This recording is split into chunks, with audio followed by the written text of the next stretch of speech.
കൈപ്പറമ്പ് ഗ്രാമപഞ്ചായത്ത് 4-ാം വാർഡിൽ MLAയുടെ SDF fund വിനിയോഗിച്ച മൈത്രി Nagar Puttekkara road ജനങ്ങൾക്കായി തുറന്നുകൊടുത്തു. 4.5 ലക്ഷം രൂപ ചെലവഴിച്ചാണ് റോഡിന്റെ നിർമ്മാണം പൂർത്തീകരിച്ചത്.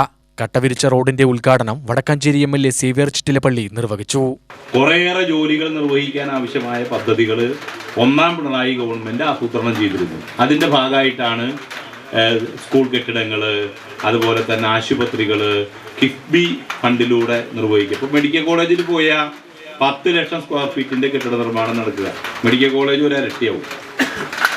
കെട്ടിടത്തിന്റെ സൗകര്യങ്ങൾ 1.5 ഇരട്ടി വർദ്ധിച്ചു. അത് നമുക്കൊരു 25 കൊല്ലം കഴിഞ്ഞിട്ടുണ്ടായാൽ മതിയോ? പോരല്ലോ. ഇപ്പോൾ 2013 ഫിറ്റ്നസ് നഷ്ടപ്പെട്ടു എന്ന് പറയുന്ന കെട്ടിടമാണ് ദാരുണമായ ഒരു സംഭവത്തിന് നമ്മൾ വേദിയായത്. അപ്പോൾ സ്വാഭാവികമായിട്ടും ആ കെട്ടിടത്തെ സംബന്ധിച്ച് വാർത്ത കൊടുക്കുമ്പോൾ അതേ പത്രത്തിൽ തന്നെ അപ്പുറത്ത് 6 നിലയുള്ള പൂർത്തിയാക്കിയ കെട്ടിടത്തിന്റെ കൂടി വാർത്ത കൊടുക്കാൻ നിർബന്ധിതമാവുകയാണ്. കൈപ്പറമ്പ് ഗ്രാമപഞ്ചായത്ത് പ്രസിഡന്റ് KK ഉഷ അധ്യക്ഷയായി. Vice president KM Lenin, Lindi Shiju, MK Sasi, Sneha Sasimon, MJ Nijon, Akhila Prasad എന്നിവർ പ്രസംഗിച്ചു.